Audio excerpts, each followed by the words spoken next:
This is Anthony again from MTE here in upstate New York. Today we're going to go through just doing a basic oil change on your zero turn. This is a Kawasaki FX 850V. Couple tools you're going to need. 11/16 box end, 13/16 box end. I use a oil wrench to take them off, because it just gives you more torque. If it's on there tight, you can crumple it and get it off. But getting it on, usually I will use a Spander oil filter wrench.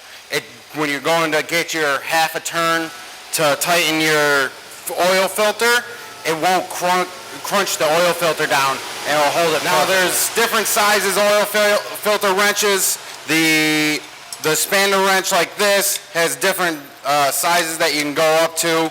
Usually all your filters will be about around that size for a small one like this.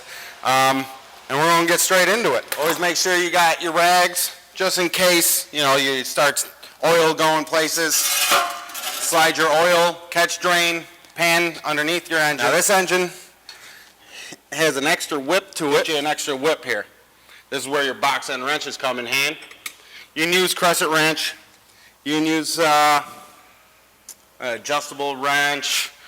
I really like these because they don't leave any teeth marks. Doesn't, because this one fitting down here for your 11/16 is a brass fitting actually, and it's usually tight because you don't want oil leakage. And I line my wrenches up so I can get both my hands on them and break this thing free. So it's like that, and then just break her free.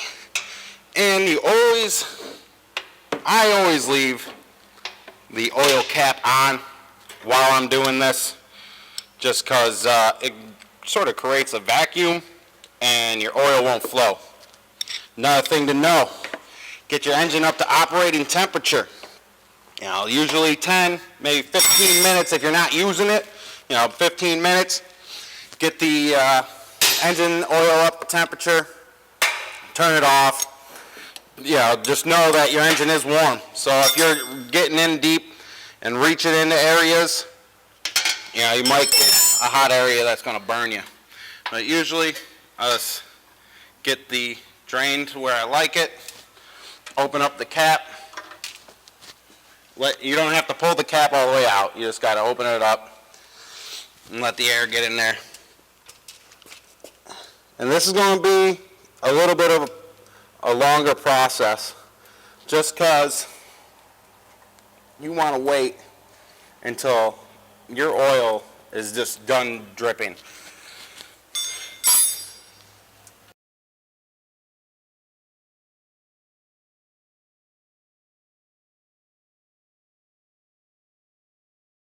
We got all the oil drained out of your engine.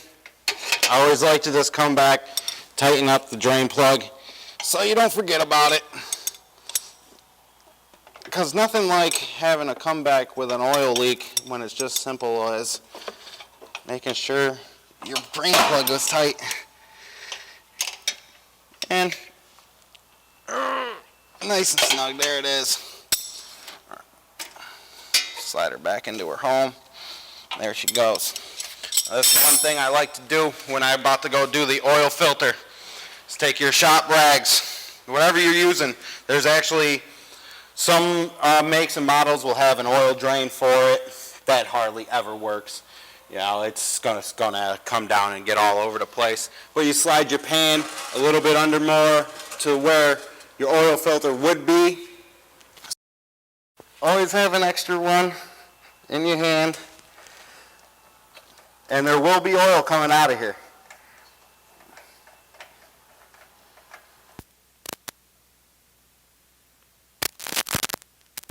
All right, and I usually take it up like that, and you leave your oil in there, so you can just come over here and dump it into your oil pan. Usually you just drop it in there. All right. And if you come over here, you'll see that this is where your oil filter would be, and it's still dripping. And it has this little catch here that does really nothing for you. And that's why you put the rag down, because your rag's going to catch as most of your oil. When you go to install your new oil filter, usually take a little bit of oil, put it on the ring of your oil filter. Some people like to use grease, just a light amount, because you're putting this gasket up against a machine surface, and the machine surface could have a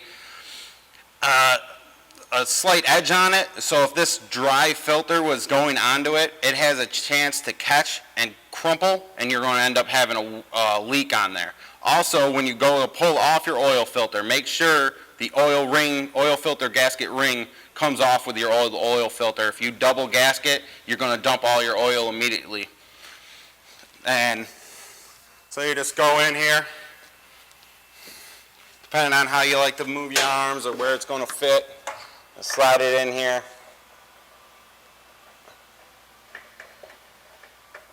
We're doing this quick. Usually at MTE, we will date it and time it. Now, you get it hand tight and then a half a turn with your oil filter wrench. I'm still a younger guy and I've never had them leak. I just grab them, and if that thing don't turn, that ain't coming off. But for homeowners, not a full turn, not anything crazy. You just want to go hand tight, quarter to a half turn past that hand tight. And then all your oil's good. Take your dipstick out. Now we're going to add oil. All right, you got yourself a funnel. We got a giant of oil, of like a large stock of oil, so we just use jugs to fill up what we need. Use what your manufacturer says for the oil. It's going to be some kind of 30 weight. You know, what I like to do is just all that little bit of excess oil that was there, wipe it down.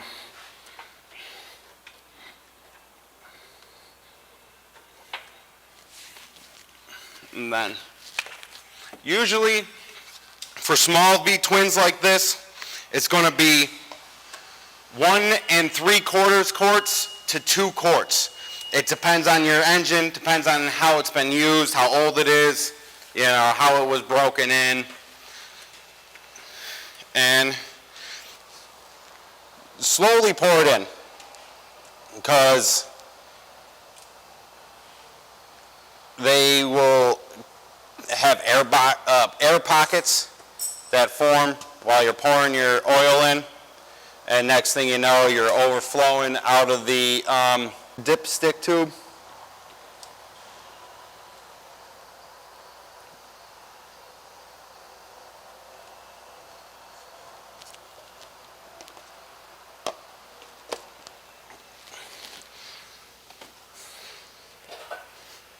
What I like to do is just check it, see where it's at, probably add a little bit more, and know that when you do your oil change, that you add your oil, then you got to run your engine, and then check your oil again, because your new oil filter is going to suck up with some of that oil.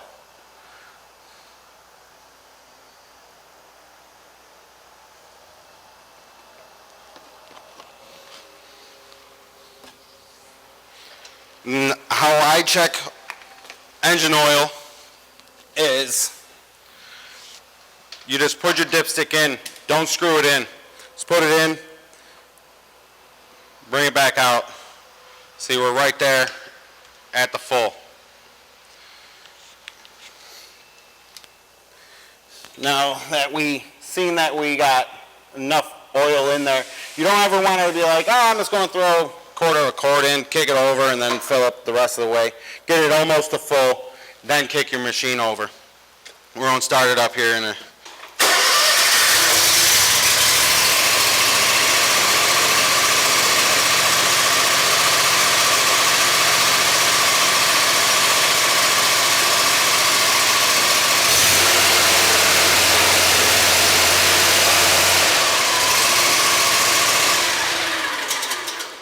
I like to start it.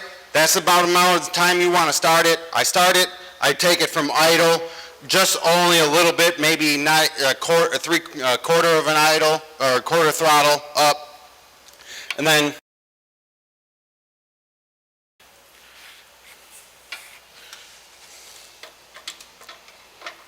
put it back in there. And now we're at the add line down here. When we're before we started the engine, we're up here at the full. That means that oil filter sucked up most of that oil that we just put in there. Then you just go back. This is where you want to sort of take your time and double and triple check, because you don't want to overfill. You definitely don't want to underfill. That's why I don't screw my dipstick in, is that it gives you a little bit of lenience before the, let's say, just so it's not under. If you go way over your oil, you're going to end up blowing out seals. You're not going to do catastrophic issues like throw a rod or, bend push rods, anything like that. You're just going to end up pushing out seals. You're going to end up smoking oil, using oil, and that's just, usually don't want to do it. But right there, we're right up to fill. So if you have any extra oil down it near your stuff, wash it off, and you're ready to go cut. All right, guys, till next time, have a nice one. Try to stay cool out there.